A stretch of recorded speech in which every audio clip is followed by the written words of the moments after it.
there's a lost art in bass fishing that a lot of people don't do anymore. But it's a technique that you need to learn how to do, because it might save you sometime from losing your biggest fish on a spinning rod. Hello everybody, glad to have you back down to the shop today. We're going to be talking about the lost art of backspinning a spinning reel.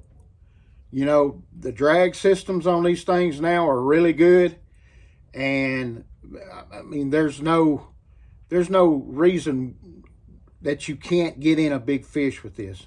But in the case that does happen, you need to know what to do.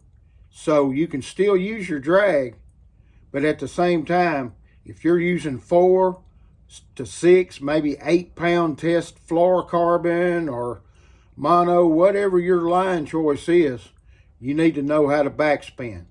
So first thing you need to do is get a reel that will backspin. Not all of them will do it. By that I mean the normal spin of bringing the line in and it locks up. That's when your drag is going to take over. To find a reel, you need to find one that you can flip that button on the back where that handle won't lock up, and whenever that fish takes off and you've got the drag set and you stop it, you can give him more line on your own. And that's a very, very, very valuable piece of information right there. If you've never done it, that's something that could save you from losing a big fish, 4.5, 5 pound fish on very light line.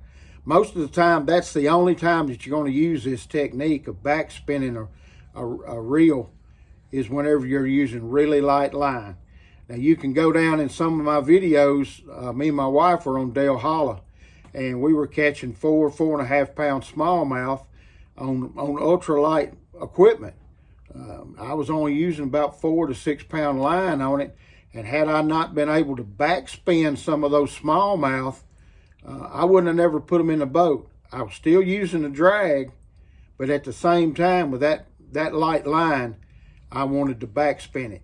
Now what you're going to have to do, once you find a reel that will backspin like that, I don't buy any unless they'll backspin. I just don't. Even my bigger spinning reels, even my bigger ones, I make sure that they'll backspin just for that reason.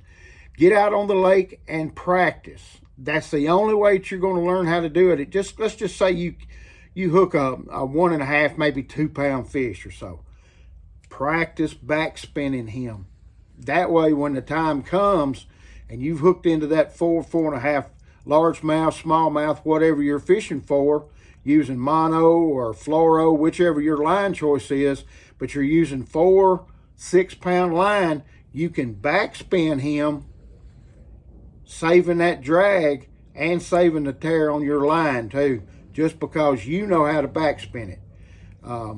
That is a technique that a lot of people don't use now. You don't see any videos on them anymore, but this is something that I grew up doing, was backspinning my spinning rods. Just for that reason. You know, that's the way we grew up with it, but it's not something that you don't need to know now.